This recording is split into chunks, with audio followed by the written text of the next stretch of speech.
Hi friends, ನಾನು ನಿಮ್ಮ simple Shiv ಮಾತಾಡ್ತಾ ಇರೋದು. ಬುಧವಾರ ಫ್ಯಾಮಿಲಿ ವೀಕ್ನಲ್ಲಿ ಸೂರಜ್ ಸಿಂಗ್ ಅವರ ಫ್ಯಾಮಿಲಿ, ರಾಶಿಕಾ ಶೆಟ್ಟಿ ಅವರ ಫ್ಯಾಮಿಲಿ ಮತ್ತು ಧನುಷ್ ಗೌಡ ಅವರ ಫ್ಯಾಮಿಲಿಯನ್ನು ನಾವು ನೋಡಿದ್ವಿ. ಅದೇ ನಿನ್ನೆ ಗುರುವಾರದ ಎಪಿಸೋಡ್ನಲ್ಲಿ ಧ್ರುವಂತ್ ಅವರ ತಮ್ಮ ಮತ್ತು ಪತ್ನಿ ಮತ್ತು ಅಶ್ವಿನಿ ಗೌಡ ಅವರ ಅಮ್ಮ ಮತ್ತು ಮಗ ಬಂದಿದ್ದರು. ಅದೇ ರೀತಿ ಕಾವ್ಯ ಅವರ ಅಮ್ಮ ಮತ್ತು ಅವರ ತಮ್ಮ ಬಂದಿದ್ದರು. ಸೊ ನಿನ್ನೆ ಎಪಿಸೋಡು ತುಂಬ ಎಮೋಷ್ನಲ್ ಆಗಿತ್ತು. ಯಾಕಂದರೆ ಅಷ್ಟು 86-88 ದಿವಸಗಳ ಕಾಲ ಫ್ಯಾಮಿಲಿಯನ್ನು ನೋಡದೇ ಇರುವಂಥ ಕಂಟೆಸ್ಟೆಂಟ್ಗಳು ಒಟ್ಟೆ ಒಂದೇ ದಿನ ಟೈಮಲ್ಲಿ ಫ್ಯಾಮಿಲಿಯನ್ನು ನೋಡಿದಾಗ ಎಂಥವ್ರಿಗೂ ಆದರೂ ಒಂದು ಎಮೋಷನ್ ಸೆಂಟಿಮೆಂಟ್ ಆಗುತ್ತೆ. ಹಾಗಾಗಿ ಅಶ್ವಿನಿ ಗೌಡ ಅವರ ಸೆಂಟಿಮೆಂಟು, ತಾಯಿ ಜೊತೆ ಮತ್ತು ಮಗನ ಜೊತೆ ಇರುವಂಥ ಸೆಂಟಿಮೆಂಟ್ ನಾವೆಲ್ಲ ನೋಡಿದ್ವಿ. ಅದೇ ರೀತಿ ಗಿಲ್ಲಿ ಅವರ ಅಪ್ಪ ಅಮ್ಮ ಕೂಡ ಊರಿಂದ ಬಂದಿದ್ದರು. ಗಿಲ್ಲಿ ಅವರ ಅಪ್ಪ ಅಮ್ಮ ಗಿಲ್ಲಿ ಅವರ ಅಪ್ಪ ಗಿಲ್ಲಿಯವ್ರಿಗೆ ಹೊಡೆದಿದ್ದು ಒಂದು ತಮಾಷೆ ಅನ್ಸಿದ್ರು ಕೂಡ ಕೋಲ್ ಎತ್ಕೊಂಡು ಬಂದಿದ್ದು ಹಳ್ಳಿಯ ಸಂಪ್ರದಾಯ ಅಂತ ಕಾಣ್ತಾ ಇದ್ದು ತುಂಬ ಚೆನ್ನಾಗಿತ್ತು. ಮತ್ತು ಗಿಲ್ಲಿಯವರ ಅಮ್ಮ ಕೂಡ ಹಳ್ಳಿಯ ವಾತಾವರಣದಿಂದ ಬಂದವರು ಅನ್ನೋದನ್ನು ನಮಗೆ ಗೊತ್ತಾಗುತ್ತೆ.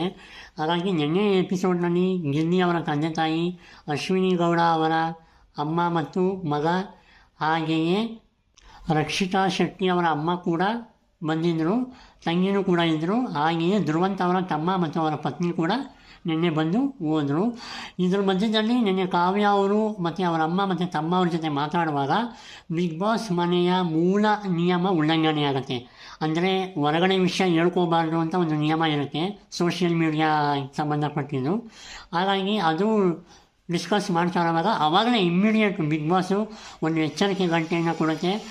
ದಯವಿಟ್ಟು ನೀವು ಬಿಗ್ ಬಾಸ್ ಮನೆಯ ಮೂಲ ನಿಯಮವನ್ನು ಉಲ್ಲಂಘಿಸಿದ್ರೆ ಈಗಲೇ ಮನೆಯಿಂದ ಆಚೆ ಬನ್ನಿ ಅಂತ ಹೇಳಿದಾಗ ಕಾವ್ಯ ಅವರು ಸಾರಿ ಕೇಳಿದ್ರು, ಹತ್ತುಕೊಂಡ್ರು ಕೂಡ ಬಿಗ್ ಬಾಸ್ ಕ್ಷಮಿಸಿಲ್ಲ.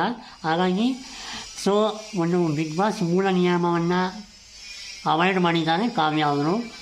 ಅದರ ಜೊತೆಗೆ ಗಿಲ್ಲಿ ಅವರ ತಂದೆ ತಾಯಿ ಇವತ್ತು ನೋಡಬೇಕು ಯಾವ ರೀತಿ ಒಂದು ತಮಾಷೆ ಆಗಲಿ, ಯಾವ ರೀತಿ ಅವರ ಬಾಂಡಿಂಗ್ ಇವತ್ತು ಕೂಡ ಕಂಟಿನ್ಯೂ ಆಗುತ್ತೆ. ಅದರ ಜೊತೆಗೆ ಮುಖ್ಯವಾಗಿ ಇನ್ನೂ ಇತರ ಸ್ಪರ್ಧಿಗಳ ಫ್ಯಾಮಿಲಿ ಕೂಡ ನಾವು ನೋಡುವಂಥ ಬಾಕಿ ಇದೆ. ಉದಾಹರಣೆಗೆ ಸ್ಪಂದನ ಮತ್ತು ಮಾಡುವವರ ಮಕ್ಕಳು ಕೂಡ ಬರ್ತಾ ಇದ್ದಾರೆ. ಹಾಗಾಗಿ ಇನ್ನೂ ಅನೇಕ ಸ್ಪರ್ಧಿಗಳ ಫ್ಯಾಮಿಲಿ ವೀಕನ್ನು ನಾವು ನೋಡುವಂಥದ್ದಿದೆ.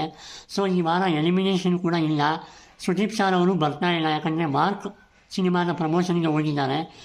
ಈ ವಾರ ಎಲಿಮಿನೇಷನ್ ಇದೆಯಾ ಇಲ್ವಾ ಗೊತ್ತಿಲ್ಲ, ಕಾದು ನೋಡಬೇಕು. ಹಾಗಾಗಿ ಈ ಫ್ಯಾಮಿಲಿ ವೀಕ್ ಅನ್ನೋ ಕಾನ್ಸೆಪ್ಟ್ ನನಗಂತೂ ತುಂಬ ಇಷ್ಟ ಆಯಿತು.